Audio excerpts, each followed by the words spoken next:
to Wrestling Sheet Radio. I'm your host, ProWrestlingSheet.com editor-in-chief Ryan Satin, here with my co-host, Jamie Iovine. Hey, guys. And Elijah Bates. Ahoy, me hearties.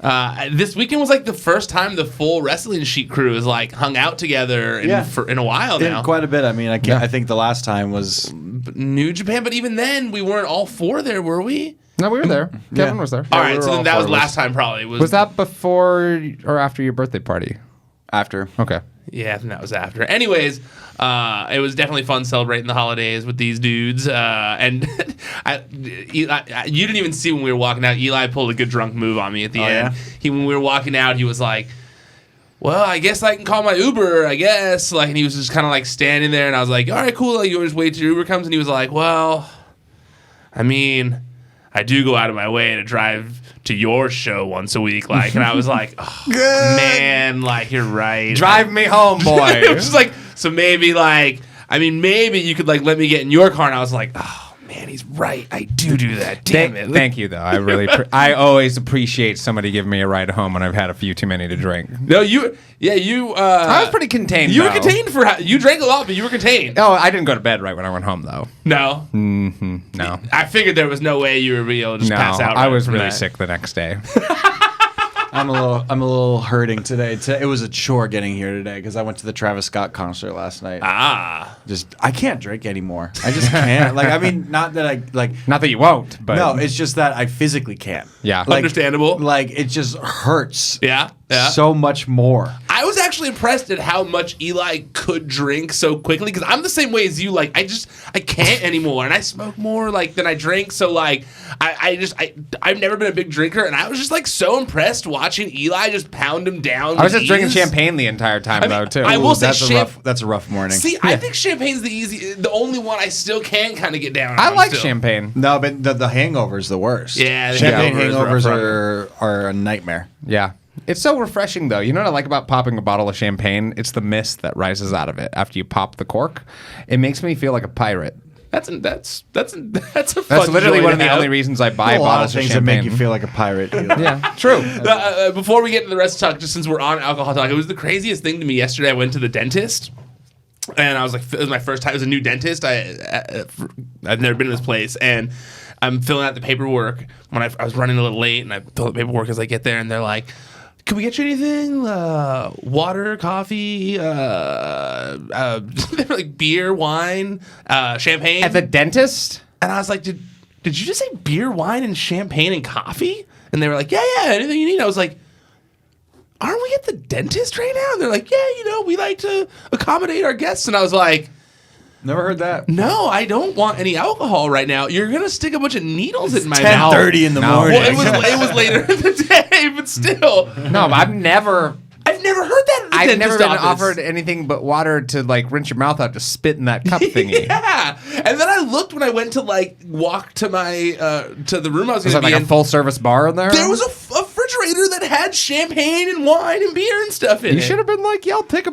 bottle of champagne on the way out, just from the road. No, that's a whole different story. But anyway, let's get into wrestling talk. So we talked about it on Raw. We talked about it on the Smackdown recaps. But you guys are my two best friends, so I obviously have different takes. So I want to know, overall, all this quote-unquote changes from the McMahon family. How do you feel about it? Now the week's over. Both shows have happened. What are your overall thoughts on what occurred this week? I mean, I always think that whenever WWE makes any sort of change or anything like that, or they try something new and in the way they implement it, it's not an immediate change. And I think a lot of people had criticism of the Raw and the SmackDown where they made both announcements, but I thought it was a little unfair to judge so early because people were like, "Oh, well, you say we're going to get changes, and then like at the ending, it's like, and then we kind of get more of the same," which was definitely the theme of me on the Raw recap, 100%. Yeah, and I was like, but I would like to hear your other side. Yeah, and that's, I guess that's just the way I take things. Is that I didn't expect immediate change, you know, because it's a company they're pretty set in their ways, as we all know. Yeah. And I'll wait for the weeks to come for these changes to happen. I don't know. People really expected, like, as soon as like Vince said it's a light switch. I mean, I don't think it works that way. Well, but I mean, they have the power to do that. Absolutely, but I mean, they have the power to do that. But it would also have to kind of, in my opinion, it would have to get rid of a lot of storylines that they've already been doing. Yeah. Like they would have to kind of hit a reset button, which I don't see them wanting to do. But don't you feel? And I would 100% back you on this. But don't you think prefacing it by saying how shitty the show has been does kind of make you feel make it seem like they have to do something about it? To be honest, it kind of put a cap. I mean, this episode, to me, it kind of served as a purpose to kind of put a cap on just the stories that they already have kind of loose ends on. You know, I mean, the Natty and Ruby Riott story is over, even though that was already ended at TLC. There's a new opponent set up with Ronda and Natty. The Baron Corbin thing is killed out. Yeah. That's not a thing anymore. But that also ended at TLC. It really was ended. Like they did the exact same angle on Raw, which was without Braun Strowman. When they all got beat up. When everybody teamed up on him. That's exactly what happened at TLC. Yeah, but for free. You know, like the that is how they see it too. And I was totally thinking that. I was just like, well, they're thinking like, well, not everyone saw this. Well, yeah, come on. And they've done that. They do that. To say that they haven't done like sort of variations of something they did the previous night, that's a miss. They do that all the time. And no, but when you come out and you say we're sorry, the show has sucked. Yeah, and I don't expect. I just don't expect immediate change. You're the same way, Eli? No, I'm always hopeful whenever they freak out that they're going to make a bunch of changes, and they freaked out because the ratings got super low. And but you know, part of me it's funny. It's like the kind of similar to the way I felt whenever after Becky Lynch had that awesome epic moment on Raw, and then and you're like, oh my god, it's so amazing, and then like within 24 hours you find out that she's injured and she's not going to compete, and it kind of almost like throws like a bucket of water on that fire that was burning on you.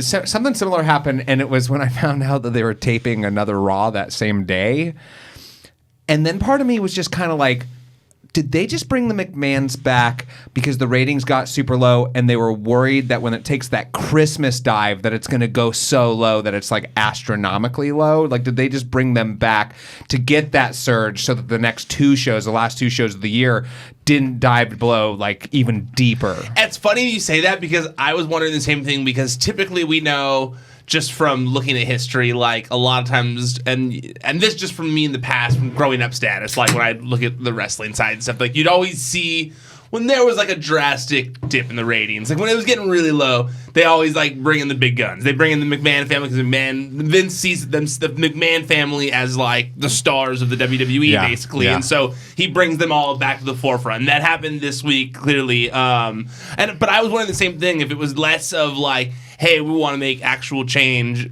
and more so just like hey, we just want to make sure that, because the next few weeks are going to be boring content. Like you're not going to necessarily care as much until we get to kind of like we're closer to Royal Rumble and the holidays are over. I'm a little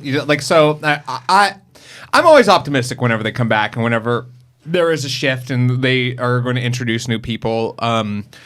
But like again, it's just like when I found out about that taping, I was like, oh crap! Like, what is the real reason for this? So I'm gonna be patient with it. I think that we've all learned that it's worth it to be a little bit patient about some of these things, and that these things do have a habit of paying off and everything. If you just look at kind of the timeline of like Becky Lynch's last 6 months, let's say, there's been a couple of moments in that where you kind of had to actually take a hot second, wait for the story to develop a little bit more, and that's clearly worked out in her favor too. So I don't think necessarily, I just want to also say, I don't think that the McMahons are the answer to this. I think that's short-term solution for a ratings bump. But, like, I mean, I'm optimistic that at least they noticed it, they are affected by it, and there are going to be positive changes because it has to be. Otherwise, the ratings are going to keep diving. Yeah, I mean, I don't think the ratings are going to keep diving, so to speak. The ratings have just continually got lower, and I think that that's not something that's going to change. I think that's something that's just going to continue. Again, that's just due to viewing habits of appointment viewing. But yeah, I don't know. I just think, I understand what you're saying. Yeah, I just don't think there's going to be any actual changes. You may be right, and there may be no changes, but I think it's too early to make that decision. Totally, yeah, absolutely. Yes, you're right. Yes, absolutely. Have patience, son. I have some patience. We have to talk about something, though, guys. Okay. Okay, fine. Then we'll switch topics. And if you guys don't want to judge that quickly on Raw and SmackDown, great. Glad you guys feel that way. Okay, great. Well, you already talked about it, I did. So that's why I said great. I think the other big story of the week. There's been a lot of stuff going on in regards to the Elite. The final battle was over the weekend. You watched it now, Jamie. What'd you think of the show? It was cool. The Cody Jay Lethal match was great. I think that's some of the best work we've seen from Jay Lethal. I really, of course, the ladder war was insane. The fact that some of those people are still able to function is shocking to me. That one ladder bump at the end was scary. With Nick? Yeah. When he was supposed to hit 2 tables and only hit one of them? Yeah. Yeah, that even was he scary. said, didn't he even tweet, he's like, I almost died during this. Yeah. And so that was fun. I was a little...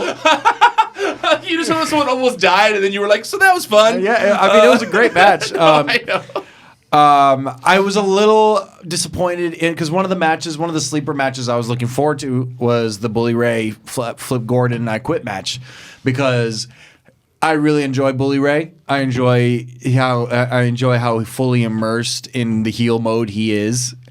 I thought the match had a lot of nonsense in it. Like, did you see No, it? I only saw the last half of the pay-per-view. I saw like the... it was my only... and no, that's not true. I have a few complaints about the match. But, I'm such a huge Bully Ray fan. And I knew like an I Quit match. I Quit matches are great for a heel. Heels thrive in I Quit matches because they could just be horrible and like deplorable. Yeah, and that's where the point of the match. And I thought we were going to get some really brutal shit from Bully Ray. And we didn't really. And there was 2 tables set up. None of them were used. One of them even had the tease of the lighter fluid poured all over it. Not even the lighter didn't even flick. that sucks. I was like, really? That's rare. Like, in wrestling, that seems like a waste of lighter fluid. Yeah. In wrestling, they tease that. The Bucks that we even mentioned is so funny that like they're the best at that, at setting up a table, and you're like, oh, I guess they're not going to use it, and then they do something to somehow end up from one end of the ring to the other, and then go through it. Totally. And I thought maybe that we were going to get that, and we didn't. We didn't get 2 tables set up, and neither of them were used. If I'm wrong, and the first one was used on the outside, please correct me, but I don't remember it being used. And it was a lot of nonsense. Like, they brought in Flip's girlfriend was involved for some reason. The Sandman came, but that's not who I was going to mention first. It was Silas Young for some reason was thrown in there, and then Sandman was thrown in. And the way they explain, because Sandman doesn't bump anymore, and the way they kind of explained that he didn't get bumped by Bully was like Bully was just slow. Couldn't catch him. Okay. And Sandman doesn't take bumps anymore? Nah. He didn't at this one. Okay. I think he still takes bumps sometimes. He didn't at this one. It would have been a good one to take a bump at. When I saw him at PCW out here, I don't remember if he took a bump or not. I know he did. But it was a short match. I remember it was a short match. Like, he didn't do a lot. He might not have bumped, actually. He might have just gotten hit with some stuff and like not actually. He should probably stop taking bumps. He's had a lot of them to him. He's wrestled a lot. But but as a whole, I enjoyed it. Yeah, the stuff that I did watch, like I watched like the last, I really actually watched the last. I want to say like the last hour and a half, I believe, because we had our Christmas party here. I was a little bummed that the goodbye wasn't broadcasted. That I was shocked, but then when I watched the actual farewell, I understood why. Because so for those of you who didn't see what we put on the site, the pay-per-view ended, Final Battle ended, and then all of the Elite came out, and we put up a whole video of it because James McKenna was there. He shot the video for me, which was shout out to James, very helpful, because I think a lot of people, Jamie, were watching it expecting to see what the farewell from the Bucks. That's one thing I was looking forward to. Yeah, me too. And then the show just ended after the ladder war. So after that, the Bucks came out. Hangman came out, or Bucks were still there. Hangman came out, Cody came out, SCU came out. Was Kenny there? Well, SCU they were in the match. Yeah, right. I know Kenny wasn't on the card, but was he there? What was that? Kenny Omega. No, he wasn't there. No. So Christopher Daniels came out, and it kind of like they all kind of met in the ring, and basically, they thanked everyone in ROH. The typical things that you would hear. But I think that the most interesting part of the speech was Matt teasing All Elite Wrestling for the first time. Everyone's been kind of like, there's this whole there's been this sect of people who were still under the impression that they were going to WWE. The Elite's going to sign with WWE. If they're not signing with ROH, who are they signing with? And in the video, after he's saying, he's thanking everyone. He goes like, everybody in this ring, all of you, we're all elite, right? And then everyone was like, damn! Went all crazy. And I think that, that mixed with the show this week of Being the Elite. I don't know, did you watch this week's Being the Elite too? Yeah. That mixed with the kind of whole the papers from Triple H thing kind of coming to a head a little bit, where they gave the papers back to Triple H, and then it said that they were wishing WWE the best in their future endeavors, and then they super kicked the Triple H, Frank Kazarian. And I think all of that has been now the biggest sign that All Elite Wrestling is happening. It no longer is like a if they're doing it, it's like a when they're announcing it kind of a thing. And I'm excited. When do you think they're going to announce it? Well, there's Being the Elite, they have a countdown. Yeah. They're all, their phones are all counting down to something. And it counts down to January 1st, I believe. Yeah. What do you think the new countdown is with Kazarian and Daniels? I was wondering that too. So theirs ends at a later date than the other ones? Much later. Theirs is how much later was theirs? I don't recall. I don't know the math, but...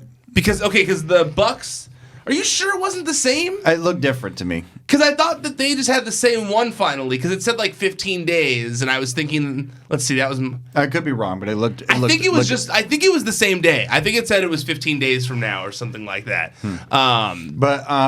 It's a very exciting prospect. Every time a new company comes out, I think we can all agree that it's good for wrestling. And we've discussed this before. These are three guys, if it is the three that we've discussed, Cody and the Bucks.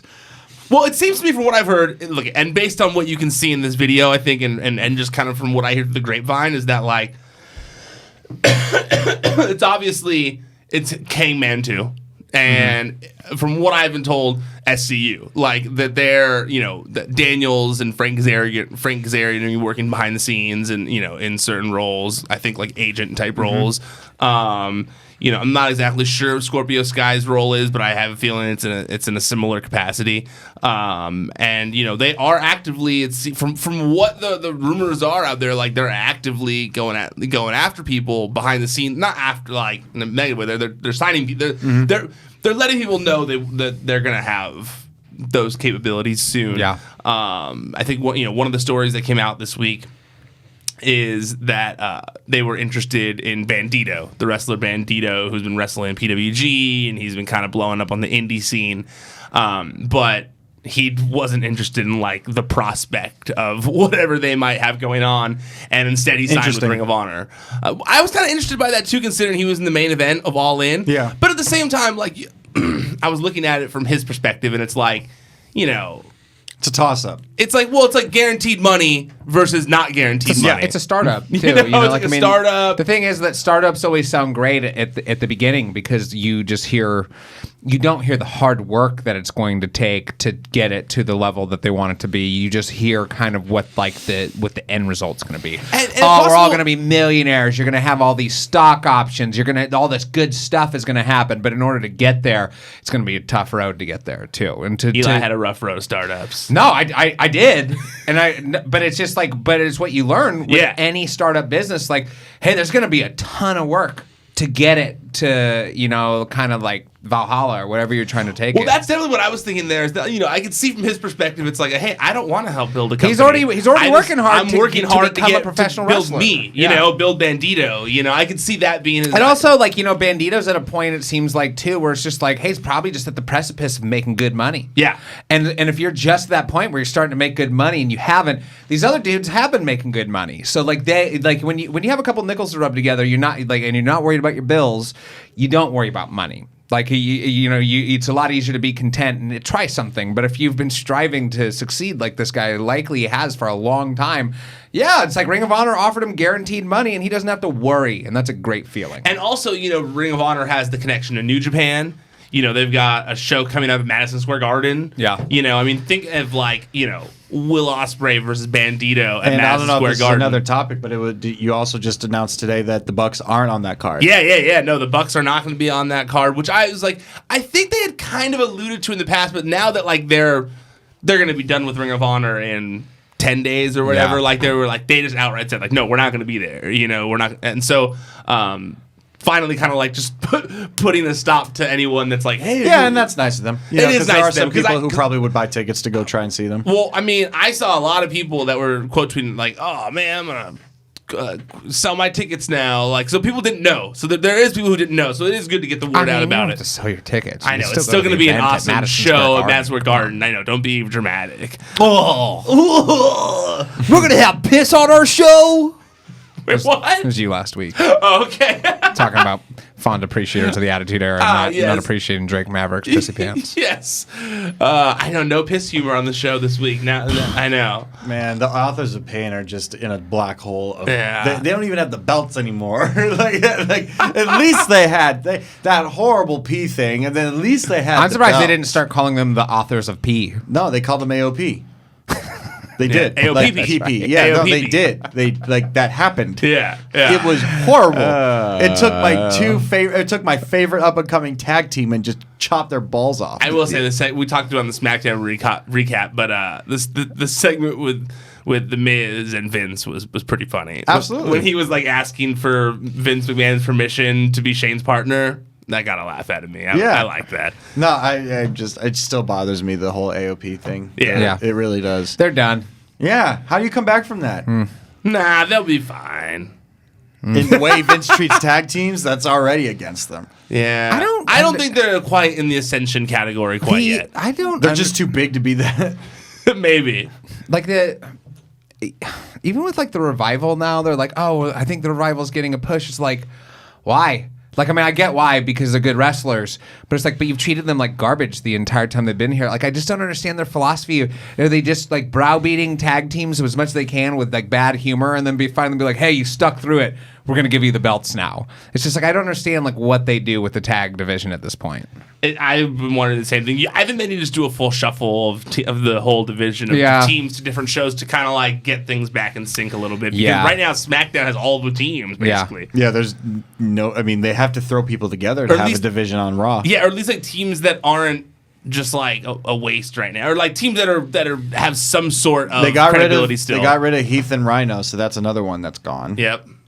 And I'm sorry, I just can't get on board Bobby Roode and Chad Gable. Me neither. No. It doesn't make any sense. It just you know what it feels like? It feels like BS. It's why are they together? Yeah. This is just one of those things sometimes that they do in the WWE universe of programming where they're just let's put these people together and one of them is kind of quirky. It's an odd couple thing, it'll all work out. Maybe they'll get over. It's a whole odd couple thing. It's by people who've never probably watched the Odd Couple before or anything like that. And in order for that to work, it needs to be two complete opposite extremes. Yeah, sometimes it does work. Look at Rusev Day. Rusev Day did get over, and that's the most recent example of a team like that just getting over from just two randomly thrown together. You go back in time, Goldust and Booker T. Opposites, they work together. But that's to my point. The extreme. Yeah, opposites. that's for sure. And Kane and X-Pac, extreme opposites. Extreme opposites. Yes. Yeah, but with this one, I agree. And to be honest with you, I find Bobby Roode very disingenuous of a character. His enthusiasm feels false.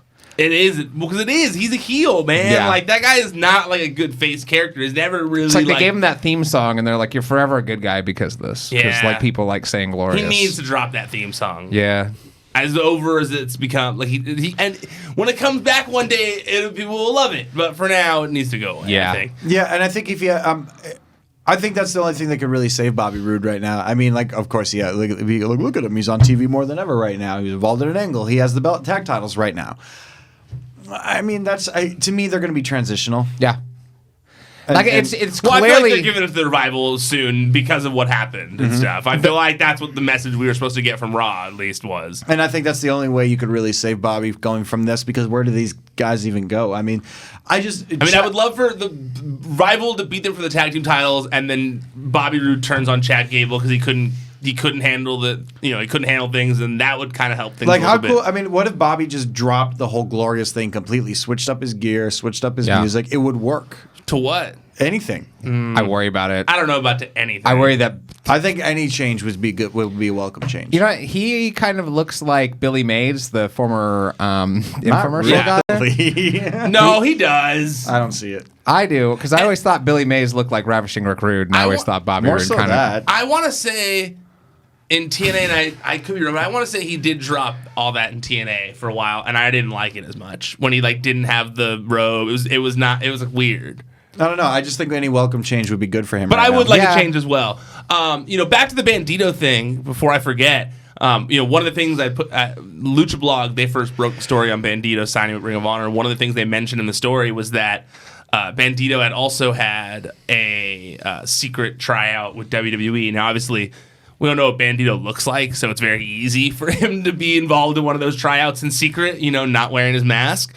But apparently he had a tryout, and I want to say I believe it was in the Observer last night, that it basically said that WWE did offer him a deal, but it was very low, like what they would pay the starter people at NXT, and he was like, no. And then Ring of Honor offered him way more, and they found out about it, and they tried to raise their offer, but it was still beneath. And he was like, no, I don't care. I think that's the right call right now. Me too, because it's so bloated in NXT. Look, I love NXT, but they can't take any more people. Yeah. And what are they gonna do with them? We saw with the NXT call-ups, they didn't really call up a lot of the indie guys or anything like that. They called up pretty much the people you'd expect them to call up, that are the Vince McMahon type people. I saw people saying they wanted to hear us kind of talk about the call-ups a little bit. We talked about it on the Recaps. on the recaps, but I liked the people they chose. Yeah, I mean, obviously we knew Nikki was coming sooner or later. I mean, I thought she already was there. She just had that match with Becky I guess because they were in her hometown. But it wasn't her hometown. I mean, they her were just home in country. England. Home country. I'm sorry. I was doing the Bret Hart term of hometown because they were in Montreal. Yeah. It's like me being in the United States, in Texas, my hometown. I'm excited for them. Lars is going to be really interesting. I'm really curious what they're going to do with him, because they already have 5 monsters, so they're going to need to figure out a way to differentiate him. We already brought that up, but they already started teasing Lars. I love Heavy Machinery, so I'm hyped for them. I mean, me too. I feel like them. they're going to be the sleeper standout I do too. of these I think call-ups. so. I love Otis. And I think Vince is gonna love Otis when he really gets a taste of him, Absolutely. because Otis is hilarious. Everything. Otis is such a character. He is. If he was obviously he works great with Tucker Knight, but I think if it ever came down to it, he could really float on his own. If it came down to it. Me too. Absolutely. I mean, I like Tucker Knight, but Dozovic is just he's the star. He's the star of that team. Yeah, absolutely. Whether it be the way he just everything he just gets it. Mm-hmm. From whether it be how he comes out from behind the curtain, where he looks like he strained his groin, it's everything about it. The worm, he gets it. Who do you think is going to get the biggest push out of the 6? Lars. Lacey Evans. Ooh, Lars. Lars is gonna get a big push. They're planning a whole thing around. Yeah, him. you're right. You're right. I guess I keep not thinking about him in terms, because they've been already pushing him for a few weeks, and I feel like it's unfair to put him in the same 6 columns because they've been pushing it for a few weeks. But Lacey's already. a great get wherever she goes. She's a great get. I just think Vince is gonna just blonde, army, Tall legs. it's all the things that Vince McMahon Who likes. do you think is going to be the biggest success out of the 6 call-ups, though? I would say Heavy Machinery, but then I know how Vince treats tag teams, so that's a big risk. Like, I mean, the monster thing is... I just don't know how they differentiate The it. monster thing doesn't always pay off. You know, like, I mean, there's been so many monsters. Tensai, Heidenreich, you know, like Nathan Jones, etc. There's been so many over the years that they tried to introduce. And the thing is like, it doesn't stick that often. Braun Strowman is a rarity. Ryback is a rarity, you know, like, and so it's just Ryback. like, I do too. We always agree on that. But one thing we can all agree on is that we miss Ryback. So like, but and the reason is like, with Big Show, it makes sense. You know, he's big. He's the biggest person there. So it's like that's a natural hook, though. But if there's nothing to like really make the monster special, you know, Braun Strowman I think was a special one too because he was big and he was unlike. He had that big beard. He runs weird. Like there's things about him. And maybe the running weird thing isn't one of the things that people love the most. But I just feel like I always worry when they bring in a monster because it's like, well, what differentiates this monster from any of the monsters that we've seen in the past? He's a small monster.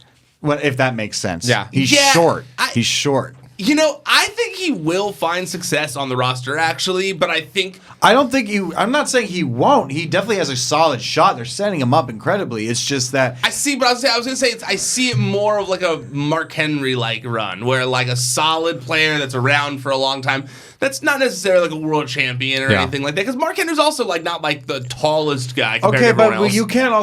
you can't argue that when they first signed Mark that they didn't think world champion aspirations. They did. Absolutely. Yeah. I'm just saying. I'm saying in terms of the career that Mark Henry actually had, though. Yeah. You know, like I could see it being more along those lines because they're setting Lars up pretty big right now. Yeah, like if we know all the rumors and reports, like it's going to be like what they did with I forget who, I guess they did it with Stone Cold, like a free agent type thing, you know. From what we understand, that's what's going to happen. I had heard it was going to be SmackDown. That's what I keep hearing, but I don't know. I mean, sure. that would make sense. That seems to make the most sense because you put it Braun's on already got Raw. Yeah, you know? there's too many monsters. There's too many monsters. Drew McIntyre's already bigger than Lars. I feel like on I don't know. I feel like Drew's taller than Lars, right? I think he's 6'6". because Lars isn't tall. No, he's not super tall. No. So yeah, I feel like SmackDown's a better place for him. I feel like he'll be molded better there. And also, I think Lars versus a face Rusev is a great match. Me too, absolutely. I think it's a great call, actually. Yeah. I have a feeling Lars is gonna debut in the Rumble. I feel like Lars, EC3, we're gonna get them in the Rumble. I think that's smart. I hope that they. EC3, I'm wishy-washy on. Just see, I was gonna answer. I didn't get to answer fully, but my answer is EC3 in terms of who I think is gonna see the most success on the roster. Yeah, I think EC3 has been there. You know, I'm all about people who've got a chip on their shoulder, and that dude's got a chip on his shoulder. Like he was there and got fired. You know, like was had a taste of it and then got fired. I mean, who else has had this other than Kevin Owens? Who has really had this short of a tenure in NXT? Right? But also, I'm so glad that, and you know what's funny is I think it's already almost been a year in NXT, and even then you're like, man, he shouldn't have been there that long. Yeah. You know, he should have been on the main roster it seems right shorter, away. but like when you say a year, it's like really, like damn. Like, Yes, someone said to me, they were like, you know, I think it was good for him to have a year down in NXT, and I was like, wow, it's already been a year, like crazy. But you know, I think that because he already has the experience in WWE. And I think there's people there who probably are like, all right, this guy paid his dues. Yeah. Like he left, came back. He left. He created a whole new character. Like Drew McIntyre, you know, left and came back. But I don't know if you can necessarily like Drew McIntyre like created a whole. Well, new character. I think his character evolved, but I don't think it was a new character. But it's not like a new character. Yeah. Like and Matt Hardy, 'cause we were kind of talking about this in the group text. Like, and Matt Hardy was already a legend. Like, of course they're going to rehire. Matt Hardy. Yes, he reinvented himself. No denying that he made himself so relevant again. But EC3 is like one of those. Like EC3 built a character off of the president of Impact Wrestling, and the name remains. And the name remains. Yeah. And he's in WWE. Like that's crazy to me. Yeah, that's impressive. Do you think that? The people working at, let's say, like Raw, are going to treat him like that though, and not as Derek Bateman from 10 years ago? It's a good question. It's a really good question. Because you know, you brought up how he has a chip on his shoulder. Let's say that he gets there and things aren't going the way that he would prefer they go, or something like that.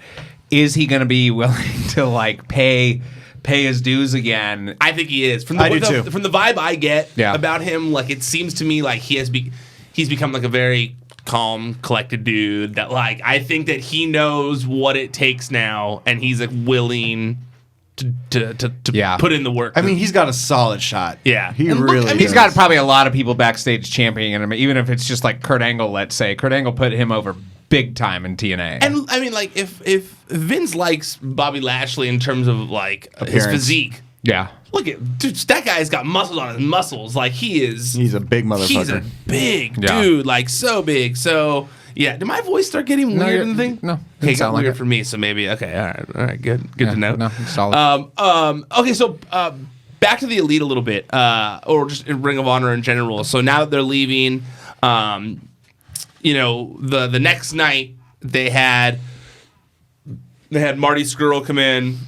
You know, Marty Scurll was in a segment and debuted Brody King and PCO in a stable called Villain Enterprises. They got his back now. Jamie, I know you watched this. What do you think? What do you think about this stable? I think it's fun. You know, Yeah, I you mean, seem to like it. Yeah, because I've mentioned to you before, I don't really expect a lot of. And this is, I'm really trying to say this without trying to say like I'm knocking Ring of Honor, because I'm not. It's one of their quirks. Why I like them so much is because they are just really kind of out there in terms of their storytelling. None of it really makes sense. And like, Okay. And I mean, Fair. recently. Yeah, no, I'm not. Yeah. I don't know. I just kind of like, I was like, this is one of those teams that I didn't know I wanted. And then now that it's here, I'm like, oh, this is fun. Yeah. Like PCO and Brody King. Like, I know what they've done to each other. And now that they're like backing like Marty Scurll, I think first off, that's a horrifying tag team. Yes. That's a great tag team with Brody King and PCO. I don't know what that looks like, but that just sounds amazing. And I don't know. I'm fans of them both. I think Brody King is one of the, first off, doing great for California wrestling. Yeah. Always a pleasure having that. Repping SoCal. Yes, and Speaking of SoCal wrestling, real quick, did you grow your stable? yeah. All yeah, right. Chris Bay and Swade Thompson are All on right. board now. You know, All right. we're growing. So wait, yes. you guys have a full name now? No, Okay. not yet. You gotta make that happen. Probably will by next taping. Is it the one that you told me you were toying with, or I has it changed? pitched it, and some people liked it, some people didn't. Another name was pitched, which I hate. But Is that the one they're going with? I hope not. But yeah. Hey, if you got a name for Jamie Stable, shoot him. Yeah, I would love to hear them. I got a couple, but Ready, I mean, willing, and stable. No, that's too similar to the Chad Gable towel thing. Right. Yeah, but, yeah, I mean, if we're just gonna go apart, we had a ladder match against Andy Brown, and things weren't looking too good. But luckily, as you know, I have vast connections and a vast network of people that I can rely on. Obviously. And you know, things weren't going our way, and with a little bit of influence, Chris Bay and Swade Thompson are now. They've seen the light and have joined they've joined the company. You know, and really happy to have them on board. Good. I like. You know who else you should add to your stable? Is you should add those 11-year-old badasses that got into a fight at your party. All right. Did you not remember that? You know And what? you're drunk? You know what that was? I That was remember. just too much sugar. That Yeah. really was. There's a fucking table full of like so much sugary things. All Like these kids going ape there was shit. like a cookie making table. Yeah. You know, like that's too much sugar for kids. Yeah. Yeah. It's too much. That was by far my Fight favorite Club. part of the party. But though. yeah, going back to what you were but going back to the Ring of Honor thing. Yeah. I was a fan. I mean, I know some people kind of, you among them, kind of like, what the fuck, you know? I Like, don't think it's not that I disliked it. I'm with you in similar to what you guys said with Raw and SmackDown and like kind of like reserving judgment a little bit. I think it was more the PCO. It was more so PCO in the group than anything because it's just like what? I love PCO. I think he's great. But you're just like, okay, I get it. Like Marty Scurll's this like cool hip dude who wears cool glasses. And, you know, and and he's like there's very hip man bun. You got Brody yeah. King. Who's he's that- in a that- metal band. He's got tattoos. There's the always tried and true Sean and Diesel thing with Marty and Brody. And then you got PCO, who's just like this 50-year-old dude who Frankenstein gimmick, and he clearly like went to get his haircut the day before he debuted, and it's like much more shiny and pretty than normal, and like man, that Frankenstein dude has a real clean cut haircut, you know? And so it was honestly the inclusion of PCO that really threw up, especially because PCO already had the vignettes leading up to like where they've been doing the heartbeat thing, where I was just like, what? There's Like part of me with PCO and Ring of Honor, I'm like, wait, why is he in Ring of Honor? Yeah. Well, see, that was like my thing from the start, right? And then I go, well, okay, Ring of Honor gets that he's like this weird, and then he's a draw, Frankenstein guy, and then he's a draw. But I was thinking, to be honest, really, it was like they get the gimmick. You can't hire this guy if you don't get the gimmick. Yeah. And then they put him in a stable with like two young hip dudes, and I'm like, do they not get the gimmick? Because I don't know. Because he would be fine with the gimmick. I don't think they do. He'd be fine without a stable. He would be completely. If it was just him by himself, he would be completely fine. I think that was my problem. I was just more like, PCO doesn't need that. And then on the website. On like ROH.com, I think it was like I saw today. It was the headline said PCO is alive and now he's in ROH, and I was like, the whole thing is that he's not alive. Like what? The whole thing is that he's not alive. He's not human or whatever. So like what? Like I didn't like it. No, they don't. They don't get it. Sinclair Broadcasting, like they don't get anything. But I'm reserving. I'm holding out judgment. I know I just complained that I just did a lot of judging, so I probably can't really say that anymore. But like, I didn't necessarily hate it or anything like that. It was more so just like I was confused by the inclusion of PCO. The rest I liked. The rest I was into. I also liked that Ring of Honor apparently signed Mark Haskins to a deal as well. I think I've seen him wrestle before. I'm a fan of his. I think he's a good wrestler. So I'm pumped on that. Did you guys happen to see the thing I texted you guys about, the Gargano Ciampa thing? Not I didn't yet. have a chance to watch it. Not yet. You can be honest. It's okay. Did you have a chance to watch it? What's the Gargano Ciampa thing from NXT TV this week? The ending. The thing that we talked about before, the spoiler, where they basically kind of like had a quasi reunion. Yeah. Not a reunion, but they had like a moment. Yeah. You watched it? Yeah. I saw just that part. Okay, cool. What'd you think? I liked it. It's a very interesting development. I think it's definitely something I don't think anybody really saw coming. I mean, yeah, they did when he finally turned. Everybody was kind of like, oh, they're going to do a DIY reunion. But I don't think the whole course of Johnny's heel run, I don't think people really expected that at first. And this is a great added layer of, I think they could be, if it does eventually get there, I think an evil DIY is dope. Like that's something really interesting to me. I think where they're going to go is evil DIY at NXT TakeOver Phoenix for the Rumble weekend, where it's like evil DIY versus like Black and someone else. And then at TakeOver Mania, I'm guessing. This is just my guess. Is that at TakeOver Rumble or whatever, the Phoenix one? This is all me speculating, but that Gargano only did all of this to trick him, to get back into get back in Ciampa's mind. I can see that. And then he turns on Ciampa this time. So now he's the one playing the mind games with Ciampa, and then he wins the title finally at NXT TakeOver WrestleMania. And Gargano 6. Yeah, but this time Johnny finally wins the title. Yeah. We haven't had that yet. Like I can see that. And I loved when Sami Zayn finally won the title in NXT, and it was like such a great moment and stuff. So I would we need that Gargano NXT champion moment. Like people were mad that he didn't get called up, and I was like, no, we still need him to win the title. He's in the middle of this like really weird character arc, and he can't get called up as he's in this heel mode. There are certain times where people are just too much of a linchpin of the NXT operation too, to where it's like, hey, you can't pull them out. Like NXT storylines require this person to be there. Actually, I thought the same thing when I saw people like, oh, Gargano, Ciampa. I'm like, no, they're too crucial to everything going on right now. They can't leave before WrestleMania. It's totally worth their while to keep them there for 6 more months, and maybe Johnny longer than that. I would like to see Johnny. Once again, this is just my what I would like to see, but like Johnny, like I said, all that Johnny wins the title at TakeOver, Johnny stays in NXT, gets a run as champion, and I'm assuming they're going to do a shake-up or draft, even though that's basically what they did on Raw this week. But I think there'll be another one, and Ciampa will come up. Yeah. Ciampa's been so good. I feel like it's undeniable. They can't not bring Ciampa up. No, like they have to. The only reason I can see them not bringing Ciampa up is because of a possible Fox Sports thing where like NXT might get its own show. Yeah. I mean, I know it already has its own show, but like on Fox Sports. Yeah.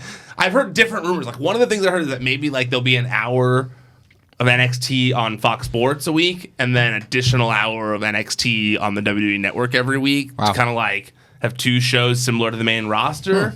So that's kind of one of the things I heard. Before we get out of here, I want to say too, I liked it too. The spoilers that I read, the Gargano thing, the spoilers that I read initially, I was kind of like, I don't know. I don't want to see DIY get back together. Like they've had this like blood feud, But then when I watched the segment, I thought to myself, like, man, Johnny's acting was just so good in the segment, like so next level. Because honestly, it's the best when you can tell a story without saying anything. Because honestly, on paper, you go like, it said like, oh, Johnny Gargano is indifferent to the situation, and you're like, I don't know. He just did the move with the guy. How indifferent could he be? Like they did their move together. Like they even did like the whole posing stuff before. Like, but then I go like when I watched it and you see like he's like doesn't want to do it, but then he's like, well, I have to do it. I'm still in a match. I'm mean Johnny Gargano now, and then it like conflicted. He didn't want to pin. I liked all of it. It was like good storytelling. Like even if you don't want, if you're not digging, I think the evil Johnny Gargano stuff. I think it was still good storytelling. Okay, so lastly, these tweets from Ronda Rousey to Becky today, 'cause we only have a couple minutes.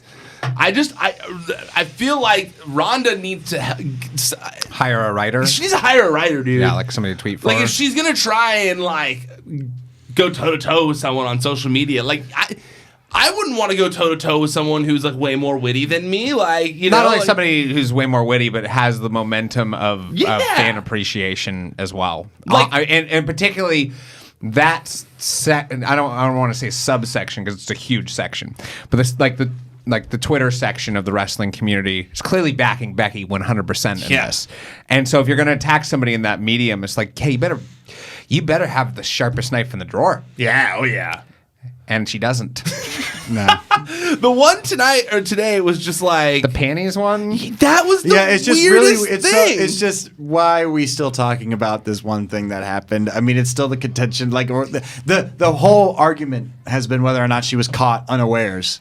They're still talking about that. Still talking about it. Like They go back to that one picture. Always of Ronda getting the armbar they disarm her by Becky Lynch. Becky literally had to put arrows into things. Pants are still on.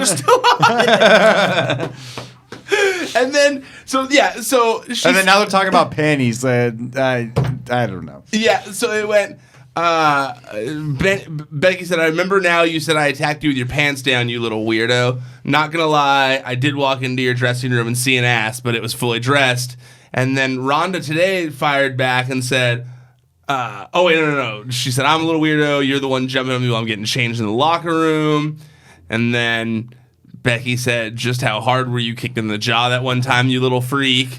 And I love that. Did you guys see when Lars tried to jump in at that point? Did either of you guys see that? I saw Lars deleted his tweet, but I didn't see what it was. I had to go look it up too because he deleted it so fast that I also didn't get to see it. Because she said He quickly was like, I'm not playing this game. Yeah, he jumped in and he said like, I think he said something along the lines of, excuse me, Mrs. Lynch, like I am the freak or something like that. And she replied with that Conor McGregor meme where he just like, who the fuck is this guy thing, where he's like looking back at him, and then he realized like, actually, I probably shouldn't. That's my cute exit. None of the guys should ever get into it with Becky. No. For two reasons. One, she's going to be better than the majority of them at Twitter. Yeah. And two, you can't do anything about it. What's you going to do? Beat her up on TV? Yeah. No, you can't. Yeah. So, like, I'm trying to think of anyone. There's no way you can win. Yeah. I'm trying to think of like who has at this point like as good of Twitter game as Becky that like could. Charlotte had a shot, but then when she did the boob job thing, that was a wrap. Casket, done. Yeah. I think that the New Day are some of the only ones who maybe could like. I feel like Biggie Woods could. Biggie and Woods are like they're hip. They're good with like the Twitter audience. The Usos could. Not on Twitter. I don't feel like they got that Twitter juice. You know, like Biggie has that Twitter juice. Xavier Woods does. Michael Hayes. No, although Michael Hayes. I love that shirt that Michael Hayes liked. By the way, it reminded me of the Kanye meme. Very cool, Kanye. Thanks. It reminded me of the Donald Trump thing. This is a picture of one of those shirts that the Green Ranger made, where he like tried to have that MMA church line or whatever. That's what it was from, and it was like Jesus didn't tap. Jesus didn't tap, and it had like a guy in an armbar. It was Jesus on the cross, and I think it was the shadow that it was casting.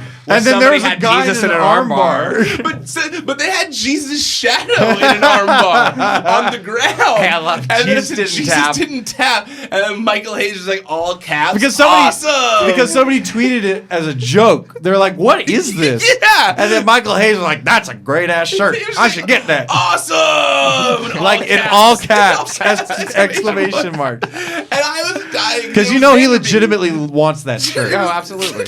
James Vanderbeek posted this shirt, and I was dying. I was dying. Awesome. Hey, that's a great shirt. I'm so glad you guys were entertained by that as I was. I loved this it. morning. And that 100%. And the second I saw that shirt, I was like, yeah, I totally believe Michael Hayes thinks this is a great shirt. Absolutely. I think it's a great shirt, by the way, too. And I wouldn't mind it if you got it for Christmas. You don't want that shirt. I would wear it. You'd wear it. Not to wear it on the back, public. and then on the back it says Jesus would have stood for the flag. I would wear it to a wrestling event for sure. What if that's another shirt? What? That's like you'd wear that to a wrestling event? A Jesus didn't tap shirt? Hell yeah, I would. And people, while I was like in line double fisting beers, would be like that. I'm just picturing the flag one. It's just the shadow of Jesus. While he's on the cross, he's still standing up for the flag that didn't exist back then. Jesus wasn't a snowflake.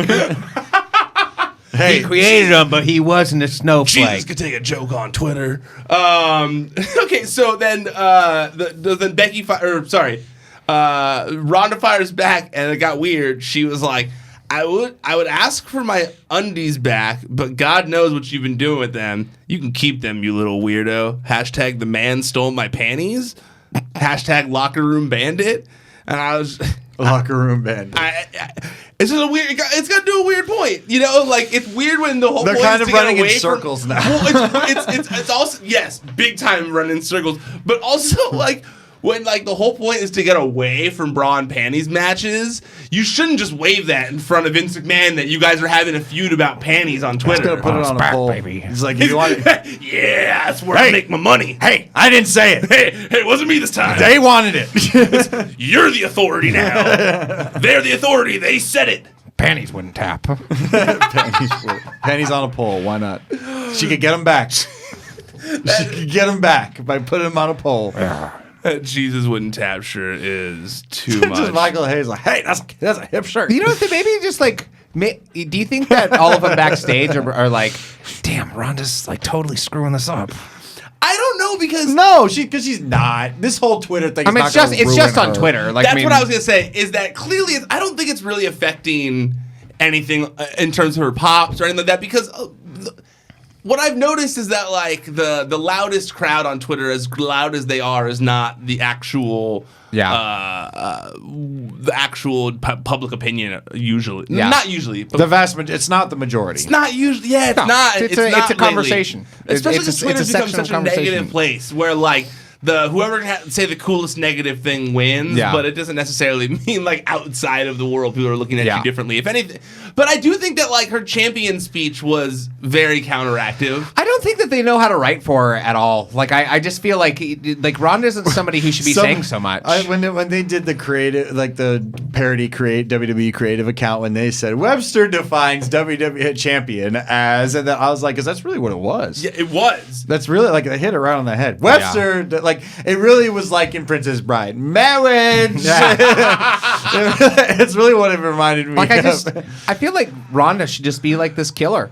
Like I don't think they need to like have her go out and thank the fans and play WWE babyface. I don't think that's what it's about. They don't do that with Brock. The only difference I think Because Brock talked for a show and he was like, "Don't give me a microphone ever again." But also, and I hate to say this, but like, you know, the general public, I think that if a girl like doesn't go out there and smile and like be nice, that they're like, oh, well, she's a bitch, you know. And I think they're trying to wipe that stigma away from Ronda Rousey. Is that like, no, she's not a bitch. She shakes hands with the fans. She talks about how much she likes you. She talks about how much she likes wrestling. I think that's what they're trying to go for. Is like, look it. Like, Brock, he never showed up. Ronda, though, she wants to defend the title the next night. That's how cool she does is. house shows. Just house shows. I think that's what they're trying to sell you on, is that, like, she's the anti-Brock from UFC. She does like the fans. Yeah. She does want to be you know there. what? She does defend the title. And it makes sense because they really had not a huge, but they had an uphill battle because we all know WWE fans, by and large, hate outsiders, no matter how badass you were in any other field. And they really had an uphill battle with her. And, you know, even now, you know, they're still you'd think that after all this, she had a great debut, an amazing debut, has great reactions. But I mean, now we're starting to see a little bit of splinters in that shield, so to speak. Yeah. And I mean, even this past promo that she cut with the champions thing, it was like, what is a different champion? And I was hearing, I mean, I do hear splatters of booze every once in a while with her. That's to be expected. But they were predominant more than ever. Yeah. And I think they need to figure out, there comes a time in every character where they need to pivot. Yeah. Every time. And it's especially a new character like Ronda, where she's still, I mean, even though she's big in the public eye, she's still new in terms of like the character they're molding and she for. needs to, and now the time is coming where she's going to need to try something different and see if it sticks. I do think by this time next year, she'll be a heel with the Four Horsewomen, because I was watching NXT TV this week and I saw Jessamine Duke and Marina Shafir's first NXT TV debut, and I was like, these guys are, the three of them are good. Like, Shayna's great. Yeah. You put all four of them together. Like, that's it's going to be badass funny. group. Who It's can going take to be them? badass. Who can stop them? And it's so reminiscent of the actual Four Horsemen that, like, they're badass. You want to fuck with them. They're also famous. Like, I think I was watching it thinking, like, okay, the pieces of the puzzle will be there by next year. Like, Ronda's going to have this good run now, and then she'll snap. You know, like, it only makes sense. I'm cool with that. I love the Four Horsemen. Me too. I feel like the whole Four Horsewomen, though, and they got that cool music like the Four Horsemen. That's so key, too. Yeah. They got the cool music. They're all, like, cocky. They're all tough. They're, like, I think submission people. I think they use Shayna's music. You haven't seen NXT TV this week? I forgot, because you only watched the end of it. I didn't hear hers. They use it's like her music, but like it's got like the same vibe. Because I think we've thing. brought this up, but I think Shayna Baszler's got some of the best music in the game right now. Yeah, if I don't quote, I could be wrong, but I think like it was, for all intents and purposes, the same theme, but like similar to, like, if I recall, it's similar to like how Sanity has like a little difference of a thing. I think they had like a little tweak on it, but it's the same song or whatever. Like, it still has the opening. Because you can't have them coming out to. It's About time to cut that, anyways. Too. No, I love that song. That's going to be around for a while. Yeah, they paid the money for it. Yeah, like, and I'm a big fan of them when they get to use like an outside song. Like, I miss that from like the ECW days where they had like a real song. They you know? didn't pay for it. They didn't pay for them, but they're like, oh, it went over just the loudspeakers, but not through the actual PA sound system. I was like, I don't know where you're getting your legalities from. By the way, no, I I've read this. That's a thing. know, I read it as well. Yeah. I don't recall where I read it. There's some technical things. It was because sports games have to pay for it for the same reason. Like, you can't just play the song anywhere. Well, if to you're be broadcasting fair, something Ryan, on TV. To be fair, a lot has changed in the music industry since ECW went out of business in 2001. That's true. That is so they true. were it was probably like the legality that they had in their minds, where it was like, yeah, one of the guys that wrestles for us also doubles as a lawyer for us. No, and it's Heyman's dad. Oh, never Remember mind. his dad's like a lawyer, right? Like, Yeah, or was he a was. lawyer. Was a lawyer. Yeah, he worked in the legal field. So that was like the ECW lawyer was his dad. Wow. Yeah, that's who handled all that kind of stuff. All right, we got to get out of here. We're not going to be here next week because of the holidays. Christmas. Don't be Grinches. Don't be mad that we're not here next week. Don't hate on us like Don't- you hated on the WWE roster for taking Christmas off. Taking family time for Christmas. First they put Christmas piss Eve. on my show, and now they're not coming to work. But yeah, so we're not going to be here next week. We'll be here the week after. Same for the recap shows. No one's going to be here in the Collider office next week. Good. So I'll be working still on the site from home, but you will not see these recap shows. You will not see Wrestling Sheet Radio next week, but we will be back the week after that. In the meantime, Jamie, where can people find you on the You internet? can find me on Twitter at JAMIE_IOVINE or on Instagram at JAMIEIOVINE. No Championship Wrestling from Hollywood tapings until the 6th or so. Not until the first week of January. So that's taking a holiday as well. Network is also going to be on holiday until the first week of January. Oh, so I got the last stuff. Of the year. Nice. Yeah, and but we have a huge announcement coming up. We have some big products coming up on network for 2019 that we're going to announce literally as soon as 2019 rolls around. Sick. You'll see them. We've actually already started announcing some on the app. So if you haven't already downloaded it, it's on iOS. It will be available for Android in 2019, early 2019. So don't worry about that. Also follow us on Instagram for all the updates. NTWRK. That's NTWRK on Instagram. Pulling up now I'm wondering who these other. Oh. We got a Fortnite one up, and I think we got some. Yeah, I was going to say Fortnite. That's cool. Yeah. Ooh, there's some good ones in here. All right, yeah, there's some good ones in there. Everyone, go check out that app. Eli, where can people find you at? Twitter at Elijah Bates. Instagram at Brindlebeard. That's easy enough. And you can find me. I'm at Ryan Satin on all social media as well. It's ProWrestlingSheet.com. That's where you can find all the stories that we do. At Wrestling Sheet on all social media. Check out our YouTube channel, youtube.com/C/Wrestling Sheet. For those of you who are watching, thank you. Hello. I appreciate you watching on here. But while you're here, please like the video. Please leave a comment. Let us know what you thought about what we talked about. Share them if you feel up to it. I think that when you guys do that, it really does help us out a lot. I'm trying to grow the channel. I'm trying to get up there in numbers. I'm trying to let the bosses here know that they should let me do more stuff like this. So please, if you enjoy this stuff, spread the word. Let people know. Every time there's like a weekly Reddit post where it says your favorite wrestling podcast, let them know you like these ones. Let them know you like the recap. It really does help me out a lot. Also, if you want to just listen to the audio of these shows, we're on Podcast One, so it's iTunes as well, and you search Wrestling Sheet Radio. That's where you can get this show every week and the recap show that I do with John Roca every week, as well as Top 5, which has recently made a return. They had last week was the Top 5 TLC matches. I forget exactly what this one, what Saturday's episode is, but make sure you guys keep your eye out for that as well. Okay, that's it. We're done. Officially tapping out. Until next time, stay out of the dirt and keep your eye on the sheet.